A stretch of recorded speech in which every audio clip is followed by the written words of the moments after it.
Hi, everybody. I'm at Blue Spirit in Costa Rica, and I am with Erica. We're at this lovely retreat center, and we were having such good discussions. I just thought we'd better record this and share it with all of you. So, Erica, tell us a little bit about what we were talking about. Yeah, so we were talking about both of us work in fields where, Neha as a doctor and myself in the scientific field in the community where we're always in our left brain, right, wrong, data, how to do things a certain way. Yeah. There's not a lot of creative expression. And one of the things that kind of draws me here and to these types of retreats and to writing is to be able to allow that part of me a voice. And what does it give you? What does it give you that the other part of you doesn't give you? Really wholeness. Mm. You know, I think that there's that balance in each of us. It's an ideal to achieve that you can kind of do. It's almost like heart, right? You know, because it's like so much head. Exactly. And so it's like that wholeness would be like that they're connected. Right, and really dropping into your heart, your intuition, just creative expression even. And so through our conversations this week and learning your work around communication and then being here at a Koya retreat, which is designed to foster free movement and really getting into our hearts and our bodies. And healing our past. And healing past all of that. Wounds. Yeah. And a lot of that happens. So tears happen and joy happens, and you really just create this freedom in the space. Yeah. So I guess one of my questions or what I kind of wanted to talk about is just how do we really learn as a practice, not just always going on to a retreat, to drop into our hearts, and what are those some of those outlets that we can balance better and not be so stuck in our head. Well, I will tell you, this is like going to be my lifelong journey to do this. I would say I spent the first 34 years of my life with my head thinking that my body's job was to carry my head to work, to school, to meetings, to see patients, to anywhere that I could like solve problems and, give advice and, fix it, right? And so I'd say for the last maybe 13 years, it's been the practice of slowing down and then breathing so I can actually literally feel my rib cage expanding and then contracting, right? Like following that and actually becoming so aware that I'm actually aware of the moment where I'm fully expanded before I even exhale.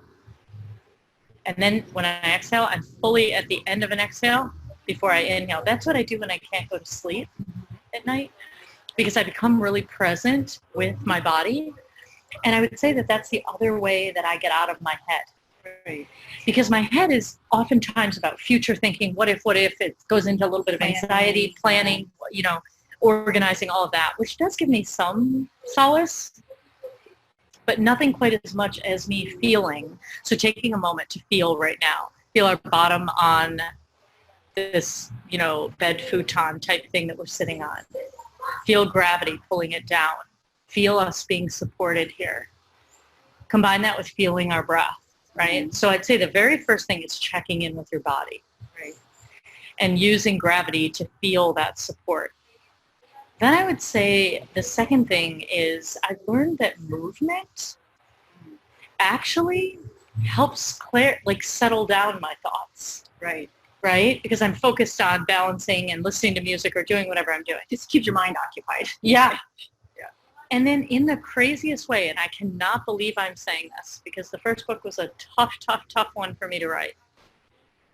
I would say that I love writing. I enjoy the creative process. I look forward to it. Not as much as I enjoy us connecting now and video blogs and things like that. I'm not quite at that level. But I would say it's the creative expression of journaling, of writing, of figuring out how a puzzle piece fits together so that my thoughts are, it's exactly like that. That's how it feels inside is what is now on the page. Right. It's like the writing almost creates a space to self-validate. Yeah, it's like self-validate and articulate it in a way that you can share it with others. Yeah, it's a huge part of the healing process, Yeah. or growth process. Yeah. And to be able to share that with others, and how to combine those is, Yeah. an art. I also am a writer. Yeah. And, wrote a chapter in a book, an anthology. And, I had a similar experience. It was a very healing journey. It was about a collection of stories about how women were impacted by sexual trauma and how it affected their subsequent sexuality. Yeah. And so talk about something that makes you really feel in your body, or remember how that person felt. And so that was really the catalyst for me. And since then, same as you, it's like whether it's poetry, whether it's, trying to write a book to really bring all of this together. And I think overall, it's just knowing that it's okay to be in your head and in your heart. Yeah. It doesn't have to be one or the other. We can combine. And the irony, right, is that the more that you make a practice of sinking into yourself and to your heart and listening, the better you are at analyzing and solving problems, because you have it's like it clears your mind as your heart processes it. Yeah, and one of the ways that I say this is I'm writing, my next book is on burnout. And Can't wait. And what I say is data plus intuition, which is your knowing and trusting yourself, equals integrated decisions. Right. And I feel that as a physician, as a healthcare practitioner, it's my job to give the data, the clinical experience, my impression. Someone comes to me for my opinion. I look at all the data and then I give my opinion based on my experience and data and research and all of that. Then it's plus, and when I say intuition, I mean mine and theirs. Right? They've been in their body for a really long time. They know. Equals an integrated decision. And my belief is that's where the future of medicine has to be. Right. And I almost think that what you're saying is it's the future of you. It's the future of us. Exactly. It's the future of, we can no longer just rely on our brains. We have to also connect it to our heart if we want to begin to care about the world in a new way. Right.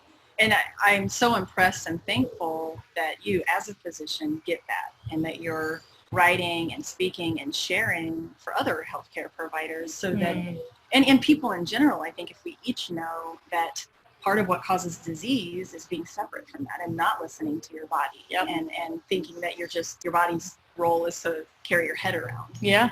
And our body does give us important signals, and our heart and our own intuition. So you just said that, you made a good point, that it's not just your intuition as a physician, but you're trying to empower patients to say it's actually your intuition, what feels right to you or what feels off, and when did you first notice it, and the questions that you ask. I mean, I think our first conversation this week, I was just like, yes, a resounding yes. That's a fantastic position right there. Well, thank you. Yeah. Thank you. And so I hope this was helpful. Just some random thoughts in Costa Rica that we're hoping spark your thinking, get you trusting yourself a little more, get you to drop into your heart even more than you have, and into your body.